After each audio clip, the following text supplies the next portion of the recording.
বাংলাদেশে বাবার কাছে চাওয়ার লোকের সংখ্যা ভাই কম না, কিন্তু অনেক বেশি।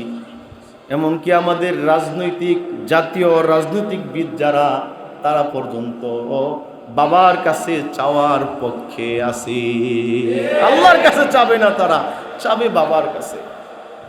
আমাদের জাতীয়বাদী দল বিএনপির মহাসচিব মির্জা ফখরুল ইসলাম, উনিও বাউল সম্রাটের জন্য, বাউলদের জন্য খুব দরদ।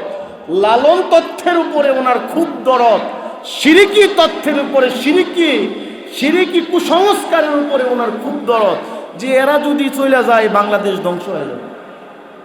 সভাপতি সাহেব, বাংলাদেশ থাকবো না, বাউল না থাকলে বাংলাদেশ থাকবো না, সব ধ্বংস হয়ে যাবো। মানে ইসরাফিল আলাইহিস সালাম সিঙ্গা ফুৎকার দিয়ে দিল, খুব দরদ।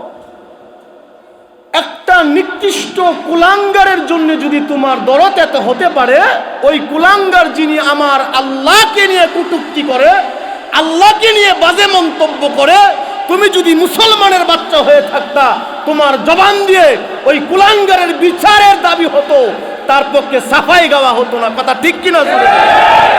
কুলাঙ্গার আছে না, শুধু একজন কুলাঙ্গার না, এই কুলাঙ্গারকে যারা সাপোর্ট করবে তারাও কুলাঙ্গার, তারাও ঈমান হারা হয়ে মারা যাবে। এটা কেমন কথা? আপনি আপনার বিবেককে প্রশ্ন করেন। আপনি আমার রব আল্লাহকে নিয়ে বাজে মন্তব্য করার সাহস তো একজন হিন্দুও পায় না, একজন মুশরিকও তো পায় না, একজন ইহুদিও তো পায় না, একজন খ্রিস্টানও তো পায় না।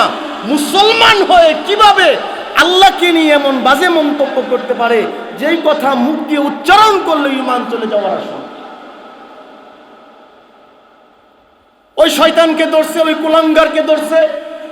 আমরা বাংলাদেশ সরকারের কাছে আবেদন করব যে এই কুলাঙ্গারকে এমন শাস্তি দেওয়া হোক প্রকাশ্যে, যেন বাংলাদেশের নতুন কোনো কুলাঙ্গার, কোনো নাস্তিক, কোনো মুরতাদের জন্ম না হয়, যে আল্লাহ এবং আল্লাহর রসুলকে নিয়ে কটূক্তি করার সাহস যেন না পায়। কথা ঠিক কিনা জোরে বলেন।